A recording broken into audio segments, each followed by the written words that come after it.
In association with Jungle Gamer TV, this review is brought to you by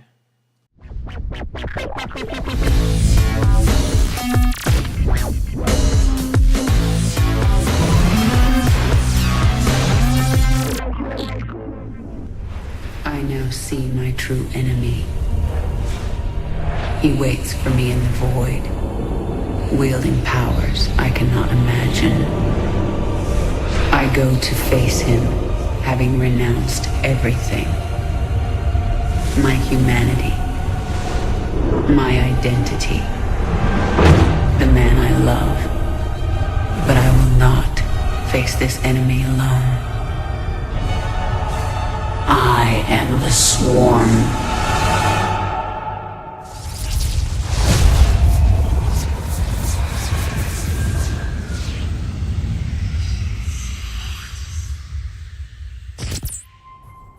Grab that assault rifle and bunker down, because you're about to be Zerg rushed in Blizzard's latest expansion to the critically acclaimed StarCraft II.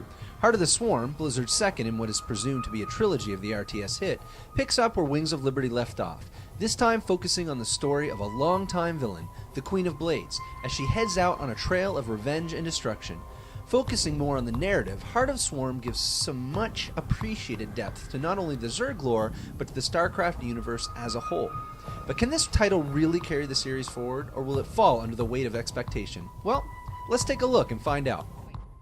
Using the same engine as Wings of Liberty, the visuals in Heart of the Swarm haven't changed a whole lot since the original. That's not saying they aren't stunning, because frankly they really are.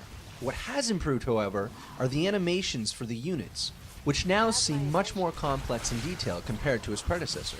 Being a longtime fan of the StarCraft series, I have always loved the story and the lore of the universe. In Heart of the Swarm, narrative seems to have been beefed up with much more dialogue and real-time rendered cutscreens. In fact, I would go so far as to say that there seems to have been a shift in focus a bit, with more weight being put on story presentation than ever before. Between the before-mentioned cutscenes, in-combat dialogue, and pre-rendered video, the story presentation seems to be more elaborate than ever before and really makes the game feel much more compelling to play through. In relation to story, be prepared for a few twists and reintroduction to some characters that we haven't seen for a long time. Personally, I thoroughly enjoyed the story as it gave a lot more depth to some of the lead characters and really developed my understanding of how the Swarm came to be, what it really is, and hints of what it is becoming. For fear of letting out some spoilers, I'll have to leave you to wonder what exactly takes place in Heart of the Swarm. Well, that is, of course, until you play it or Google it. Essence still flows. I still change. I still follow.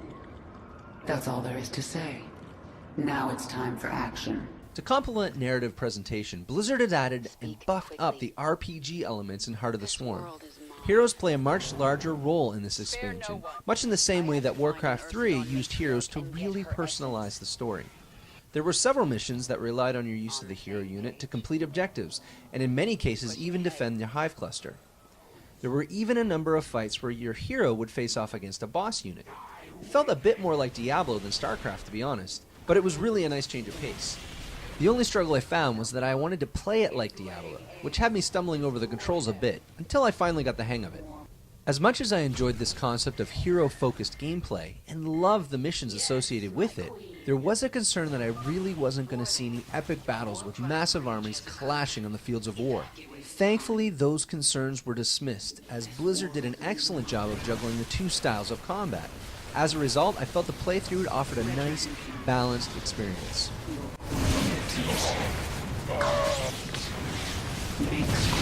Building on the RPG elements of this RTS, everything from choosing a path for missions straight through to upgrading has had an overhaul since Wings of Liberty, and to be frank, it's awesome. Starting with the upgrading, Blizzard has added some more depth to this process, both with your units and your heroes.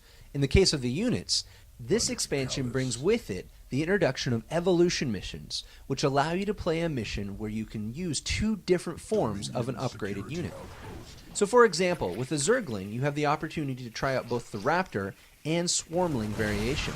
The Raptor can jump, giving it the ability to scale obstacles with ease, whereas the Swarmling spawns almost instantly and comes in groups of 3. At the end of the mission, you do have to choose one of the two, which becomes a permanent upgrade for the remainder of the game. But I'll tell you, having the opportunity to experience both was a wonderful addition. Throw in the option to choose between one of 3 additional upgrades per unit, such as increase armor or damage, and you really begin to feel that you are customizing your army to your playstyle. In regards to hero upgrading, as you progress through the game, you will be given side objectives that, if completed, add experience to your hero. As you level the hero, new abilities, both passive and active, will be available to you. Much like Diablo 3 henchman leveling, at each point of upgrade you will have to choose between a few different abilities, again adding another layer of customization to the play experience. The beauty of this whole upgrade system for both the units and hero is that you can switch out upgrades between missions.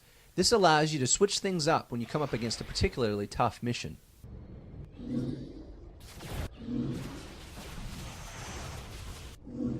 Another area that has seen some noticeable upgrades are the controls and gameplay. The controlling of your entire army is now an option. With a quick click of F2 by default, you can control all combat units on the map, with your own hero's ability still accessible on the right side of the screen. This was a wonderful addition, especially as a Zerg player, because let's be honest, moving 150 Zerglings is a challenge on the best of days. But with this addition, a couple of quick clicks sees your army rushing enemy territory with you sitting back and watching the mayhem. Controlling the hero class has also been improved, with a quick click of F3 allowing you to select her anywhere on the map. Throw in the customizable hotkey profiles, and it really does make StarCraft that much easier to play. Multiplayer feels very much like it always has, with a few new units added to the fray just to mix things up. With the addition of the before-mentioned control upgrades, it does make it a much easier experience.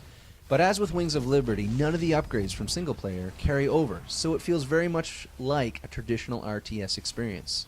This was a bit of a disappointment, as I do feel it would really mix up combat strategies if upgrades did carry over, even if it was only for customized games.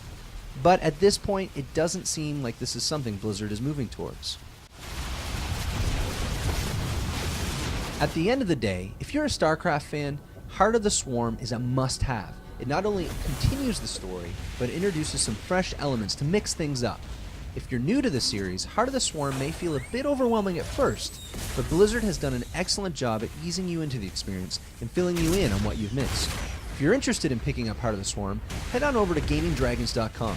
I'm Matt, and thanks for watching.